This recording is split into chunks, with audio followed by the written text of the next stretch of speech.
Bag صاحب، بلوچستان کے حساس اور سرحدی ضلع چاغی کے بارے میں خبریں آ رہی ہیں اور آپ نے بھی غالباً دیکھی ہوں گی. ان میں کس حد تک سچائی ہے؟ کیا واقعی دہشت گرد چاغی پر قبضہ پانے میں، کنٹرول کرنے میں کامیاب ہو چکے ہیں، یا یہ ایک پروپیگنڈا ہے؟ دیکھیے، اب اس سے بڑا مذاق جو ہے پاکستان کی سلامتی اور سیکورٹی کے ساتھ اور کیا ہو سکتا ہے کہ ہمارے ہی اندر سے ہمارے ہی لوگ بیٹھ کے اور اس طرح کی افواہیں اڑا رہے ہیں اور ان کو باقاعدہ سوشل میڈیا پر وائرل بھی کر رہے ہیں اور سنی سنائی باتوں پر. اب بات یہ ہے کہ جن لوگوں نے اس طرح کی یہ اختراع جو ہے گھڑی اور سوشل میڈیا پر اس کو جو ہے وائرل بھی کیا ان میں سے کوئی کیا ہے چاغی؟ انہیں پتہ بھی ہے کہ ہے کہاں اور اس کا جو ہے کوئٹہ سے فاصلہ کتنا ہے اور وہاں پر جو ویران علاقے ہیں اور وہاں تک پہنچنے کے لیے رسائی کے لیے کتنے گھنٹے چاہیے. دیکھیے، ایسا ہے کہ بلوچستان کے اندر جو ہے اس کا رقبہ بہت زیادہ ہے. مطلب اگر آپ پاکستان کے رقبے کے حساب سے بھی دیکھیں تو تقریباً نصف کے قریب جو ہے وہ صرف بلوچستان بنتا ہے. اور اگر اتنا بڑا علاقہ ہے اور اس کی آبادی نہیں ہے اور اس کا آبادی جو ہے دور دراز علاقوں تک اس کے شہر جو ہے بڑے شہر بھی جو ہیں ان کے فاصلہ 500 میل تک ہے اور راستے میں ویرانے ہیں، بہت ساری جگہوں پر سڑکیں بھی نہیں ہیں. اور یہی وجہ ہے کہ وہاں پر جو پہاڑوں پہ یا جو سرحدوں کے ساتھ پہاڑی علاقے ہیں وہاں پر یہ جو دہشت گرد ہیں بی ایل اے کے یا باقی جو ہیں وہاں پر چھپتے ہیں، سارا کچھ کرتے ہیں اور صاف طرح وہاں پر ان کی رسائی سرحد پار بھی ہے. اور پھر جتنی طویل سرحد ہے افغانستان کے ساتھ ہماری پاکستان کی، تو سرحد کے ایک انچ کی بھی نگرانی نہیں کی جا سکتی. اتنا یہ ہیومنلی ممکن بھی نہیں ہے. اگر یہ ممکن ہوتا تو ٹرمپ جو ہے وہ یہ نہ کہتا کہ میکسیکو کے ساتھ جو ہے وہاں ہم اتنی بڑی دیوار جو ہے وہ تعمیر کرنا چاہتے ہیں کیونکہ ہمارے سیکورٹی کے ادارے اور وہاں انہوں نے صرف سرحد کو لک آفٹر کرنے کے لیے کہ وہاں سے منشیات جو ہے وہ امریکہ میں نہ آئے. اور انہوں نے اب تک جو ہے اربوں ڈالر خرچ کیے ہوئے، دیواریں تعمیر کی ہوئی ہیں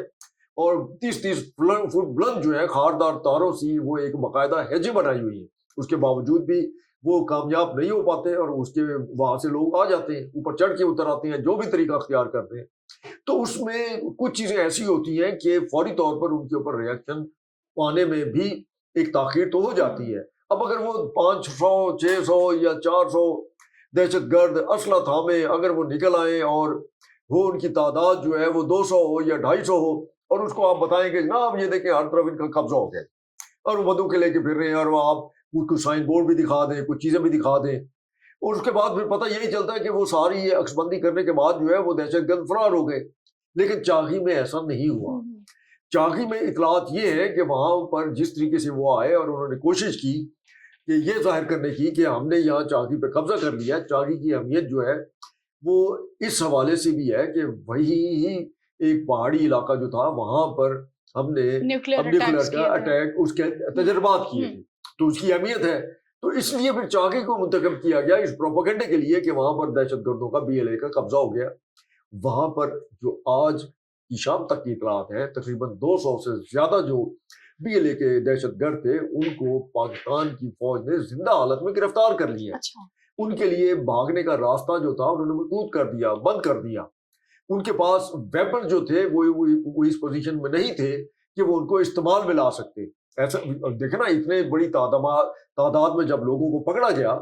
تو ان میں بعد میں پتہ یہ چلا کہ اس میں بہت سارے جو تھے وہ اٹھائی گیرے ویسے ہی نمائشی طور پر بھی شامل ہو گئے تھے کہ یہ آگے چلے جی فلم بن رہی ہے اور ہم ان کے ساتھ شامل ہو کے اپنا یہ شکل لگا لیں. تو ملک کی سلامتی کے ساتھ جو یہ شکل ہے اس طرح کا سوشل میڈیا کے اوپر جو پروپیگنڈا کیا جا رہا ہے، جس طریقے سے اس کو ایک اس انداز سے پیش کیا جا رہا ہے کہ جیسے خدا نہ خواستہ وہی صورتحال پیدا ہو گئی ہے جو 1971 میں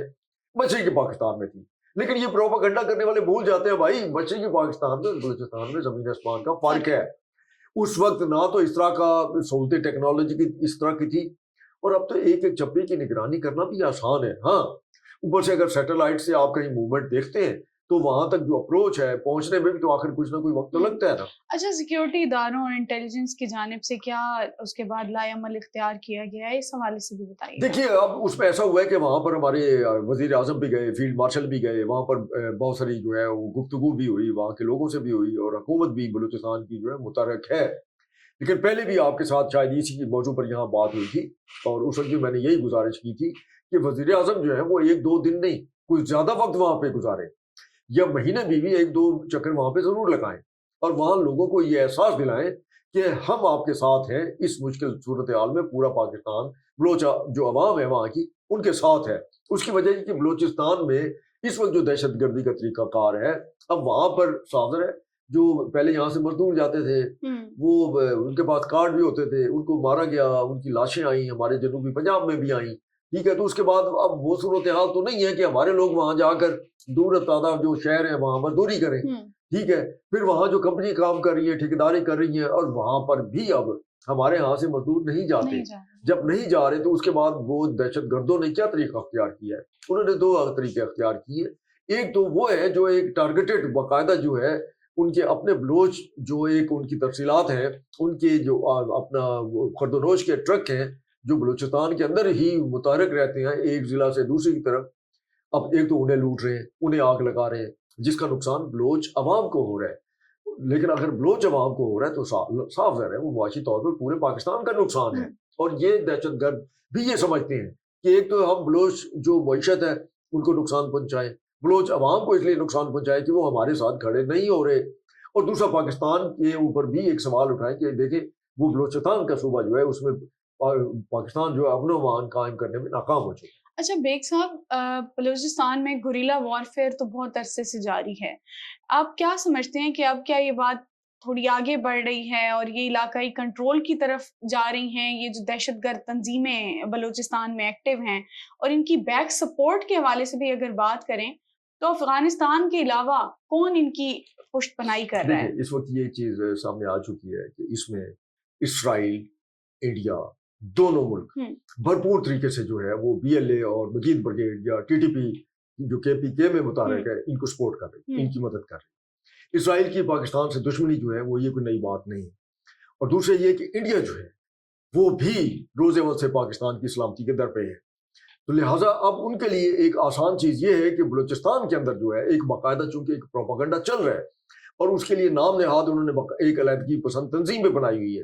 اس میں پھر ہر بیار مری ہے، یہ اس طرح کے جو لوگ ہیں جو لندن میں بیٹھے ہوئے، سوئٹزرلینڈ میں بیٹھے ہوئے لیوش زندگی گزار رہے ہیں اور انہیں فنڈنگ جو ہے وہ ہو رہی ہے. وہاں ان کی کوئی انڈسٹری تو نہیں چل رہی نا، ٹھیک ہے نا. ماسک کے کوئی ان کے ساتھ ان کی رشتہ داری تو نہیں ہو گئی.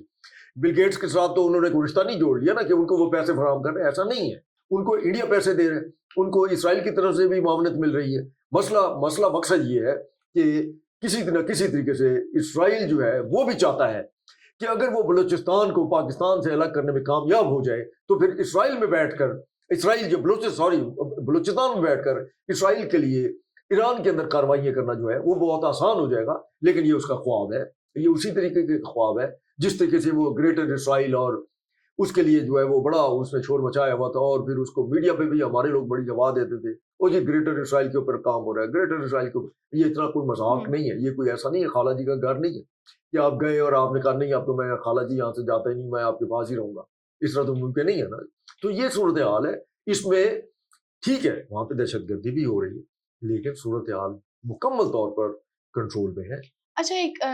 مین جو پوائنٹ یہاں پہ ریز کیا جانا چاہیے وہ یہ ہے کہ سوشل میڈیا پہ ہم جو چیزیں دیکھ رہے ہوتے ہیں وہ عموماً جو ہے وہ پروپیگنڈا بیسڈ ہوتا ہے، اس کا ریالٹی سے دور دور تک کوئی واسطہ نہیں ہوتا. اور اس طرح کی جو دہشت گرد تنظیمیں ہیں وہ اس طرح کی ریالٹی بنا کر پیش کرتی ہیں. تو لوگ کس طرح سے فرق کریں کہ کیا سچائی ہے، کیا ریالٹی ہے اور کیا پروپیگنڈا ہے؟ اس پروپیگنڈا اور حقیقت میں فرق کس طرح کیا جا سکتا ہے؟ بڑا آسان طریقہ ہے. ابھی دیکھ لیجیے اسلام آباد میں ہمارے ایک انتہائی مایہ ناز جو ہے ہوا باز جو ہے ان کو ایک جاہل فضول سے، جاہل تو میں نہیں کہوں، وہ پڑھا لکھا تھا لیکن اس نے اسے شہید کر دیا. ہو گیا، پوری دنیا کو پتا ہے، اس کا بیک گراؤنڈ بھی پتا ہے اور وجہ کیا ہوئی. سی سی کیمرے بھی لگے ہوئے تھے وہاں پر. اور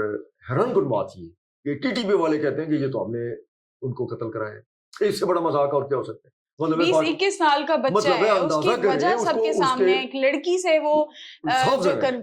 نشے کی حالت میں تھا یا آئس کے زیر اثر تھا یا کچھ بھی تھا، اس کے پاس ٹھیک ہے پستول بھی تھا بھرا ہوا. لیکن بات یہ ہے کہ ہاں نیگلیجنس تو یہ ہے کہ سڑکوں پر اگر اس طریقے سے ہمارے ہاں لوگ اس طریقے سے مسلح ہو کے پھرتے رہیں، اسلحہ لے کے پھرتے رہیں اور کہیں بھی استعمال کریں تو پھر جو ہے ہمارے یہ جو پولیسنگ کا سسٹم ہے اس کے اوپر بھی تو سوال اٹھتا ہے نا کہ وہ سڑکوں پر چلان تو کرتے ہیں. اور حیرت کی بات یہ ہے کہ اسلام آباد میں ہر 1-2 کلومیٹر کے بعد ناکہ ہے، چوکی ہے. اس کے باوجود کہنے کا مطلب یہ تھا جو آپ کا سوال تھا کہ جی سوشل میڈیا پر تو اکثریت چیزیں من گھڑت اور جھوٹ اس طریقے سے ہوتی ہے کہ بندہ سر پکڑ کر بیٹھ جاتا ہے. مطلب ہے کہ آپ دیکھیں وہ اچھے بھلے بندے کو جو زندہ ہوتا ہے کوئی شریف آدمی ہے معروف آدمی اس کو مار دیتے ہیں اور لوگ اس کے اوپر راجعون باقاعدہ میسج شروع کر دیتے ہیں اور بعد میں پتہ چلتا نہیں یہ تو زندہ ہے اور جو وہ میسج کر رہے ہوتے ہیں انہیں بھی سوچنا چاہیے کہ بلا وجہ جب تک یہ تصدیق نہ ہو جائے آپ کیوں اس طرح کی چیز کو جو کہ جھوٹ ہے نہ صرف یہ کہ اس کے اوپر خود یقین کر لیتے ہیں بلکہ اپنے آپ کو اپنے آپ کیوں مطلب ہے کہ میرے پاس کوئی جھوٹی انفارمیشن اچانک آتی ہے میری کوشش ہوتی ہے میں آپ کو بھیجوں آپ کو امپریس کروں ویسے تو آپ میرے سے امپریس ہونے والی نہیں ٹھیک ہے نا تو اس طریقے سے امپریس کروں کہ میں نے چلیں دیکھ میں آپ کو ایسی شاندار انفارمیشن جو کسی کے پاس نہیں میں آپ کو بھیجوں بھائی ایک جھوٹ ہے آپ جھوٹ کو پھیلانے میں جو ہے استعمال ہو رہے ہیں اور وہ آپ صرف جھوٹ کو استعمال کر رہے ہیں اس کے لیے جو دشمنوں کا ایجنڈا ہے ان کو آسان کر رہے ہیں ان کے سہولت کار بنے ہوئے ہیں وہ چاہتے ہیں کہ پاکستانی عوام میں جو ہے ایک مایوسی پھیلائی جائے اور انہیں بے چینی پھیلائی جائے اور وہی جو جھوٹی خبریں ہیں اس کی وجہ سے بے چینی پھیلتی ہے اور یہی چیز ہے جو کہ چاغی کے حوالے سے چیزیں سامنے آئی ہیں اور یہی چیز ہے جو بلوچستان میں باقی واقعات کو جس انداز سے بڑھا چڑھا کر پیش کیا جاتا ہے اب جس وقت خبر جو ہے وہ کوئٹہ سے نکل کر لاہور تک پہنچتی ہے تو پتہ چلتا ہے وہاں تو معاملات ہی چینج ہو گئے اور وہاں پر ہاں دیکھیے وہاں پر یہ جو ابھی کچھ پولیس کے شہداء کی شہادتیں ہوئی اور اس کے اوپر وہاں زیارت میں تو اس میں کیا ہوا ان کے کچھ جو شہید ہوئے ان کے لواحقین نے دھرنا دیا ٹھیک ہے وہ دھرنا باقاعدہ بات چیت کے بعد ختم ہو گیا اور وہاں پر جو شہید ہوئے تھے ان کے لواحقین نے بھی کہا کہ جناب ہم پاکستان کے ساتھ کھڑے ہیں ہمارے یہ ایک بیٹا یا ایک بھائی شہید ہوئے 10 عورتوں بھی ہم تیار ہیں ہم خود بھی شہید ہونے کے لیے تیار ہیں ٹھیک ہے لیکن یہاں پر ابھی تک جو ہے وہ اس کے اوپر پروپیگنڈا جو ہے سوشل میڈیا پر چل رہا ہے کہ وہ جناب وہ بیٹھے ہیں دھرنا ہو گیا اور خدا نہ خواستہ پتہ نہیں اس کی وجہ سے کیا ہو جائے. بیگ صاحب آخری سوال ہے میرا آپ سے مجھے یہ بتائیے گا کہ یہ جو گوریلا وارفیئر جاری ہے بلوچستان میں کافی ٹائم سے اب کیا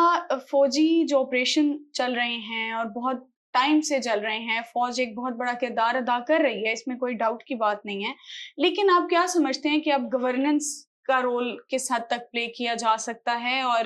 کیا مزید اقدامات اٹھانے چاہیے اس سب کو روکنے کے لیے اس کی روک تھام بہت ضروری ہے. آپ نے اسی گفتگو کے دوران 2 دفعہ یا 3 دفعہ گوریلا جنگ کا یہ الفاظ استعمال کر بھائی ایسا نہیں ہے کوئی گوریلا جنگ نہیں ہے یہ باقاعدہ جو ہے اسپانسرڈ دہشت گردی ہے لیکن some small militant groups are attacking Balochistan جو ہے ایک دہشت گردی ہے جس میں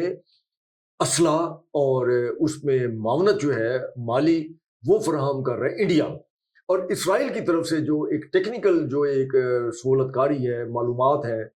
وہ دی جا رہی ہیں اسرائیل کی طرف سے اور اس میں افغانستان جو ہے ایک ملک جو ہے بطور ریاست وہ ان کا سہولت کار ہے اس نے انہیں جگہ دی ہوئی ہے. اب 1-2 ملک جو ہیں وہ باقاعدہ اسلحہ اور پیسے کے ساتھ دہشت گردوں کو مسلح کر رہے ہیں اور جن کو مسلح کر رہے ہیں ان کا بلوچستان کی جو بہت سارے لوگ ہیں ان کی بلوچستان کی مٹی سے کوئی واسطہ ہی نہیں. مطلب اب یہ پچھلے دنوں ایک تصویر وائرل ہوئی جس میں بتایا گیا کہ دیکھیں یہ بلوچستان کی لڑکیاں ہیں اور یہ باقاعدہ جو ہے وہ ایک ڈبل کیبن اتنی بڑی مہنگی وہ ایک جو ویگنار ہے وہ چلا رہی تھی اس کے ساتھ وہ شہناز بلوچ جو ہے اس کے ساتھ بیٹھی ہوئی تھی اور اس نے باقاعدہ ایک پلان تھا وہ اس کو روکا گیا وہ رکی اس نے گفتگو کی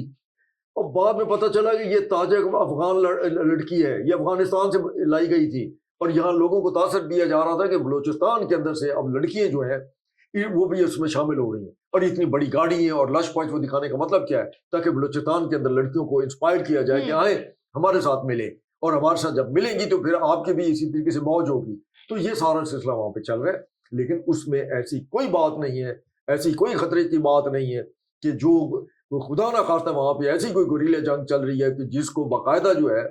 ہماری فوج جو ہے اس کے خلاف لڑ رہی ہے ایسی بات نہیں ہے. ہاں اتنا بڑا علاقہ ہے اتنا بہت وسیع بلوچستان ہے اس میں کہیں نہ کہیں کوئی دہشت گرد جب پہنچتے ہیں کہیں سے ان میں اکثریت لاپتہ افراد کی ہے. یہ جو میں نے ابھی گزارش کی کہ یہ جو 200-250 بندے زندہ پکڑ لیے گئے ہیں تو اب وہ کتنے لاپتہ افراد والی لسٹ ہیں آئیں نا سامنے آئیں پتہ لگ جائے گا کہ ان میں سے کتنے لوگ تھے جن کے نام جو ہے وہ لاپتہ افراد کی لسٹ میں تھا اور جس کے اوپر باقاعدہ جو ہے وہ یورپ کے شہروں میں بھی ایک پروپیگنڈا ہو رہا تھا انسانی حقوق کے والے سے کہ وہاں ہمارے بچوں کو اس طریقے سے فوج جو ہے وہ گرفتار کر رہی ہے. بھئی اب گرفتار کیا ہے اور اس حالت میں گرفتار کیا ہے کہ وہ باقاعدہ اب خود تسلیم کریں گے کہ ہاں ہمیں کون اور کس لیے اور کس مقصد کے لیے بلوچستان میں دہشت گردی کے لیے استعمال کر رہا ہے. بہت شکریہ خالد بھائی. جی آپ کا بھی شکریہ کہ آپ نے موقع دیا بات چیت کرنے.